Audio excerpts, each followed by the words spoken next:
Hi friends, I hope you are doing well. Today we'll talk about how to fix or how to solve the problem of storage. On the application of Flow, you will go to settings. Here in this page, you will click on apps, default apps, app settings. In this page, you will search about the application of Flow and you will enter. Then here in this page of app info,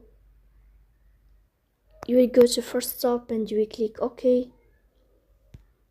Here you will enter to the window of storage. Then here in this window, you will click on clear cache. In the end, you will turn off your phone and you will restart your phone again to fix that problem. So please don't forget to support us by like and subscribe. See you next time and thank you for your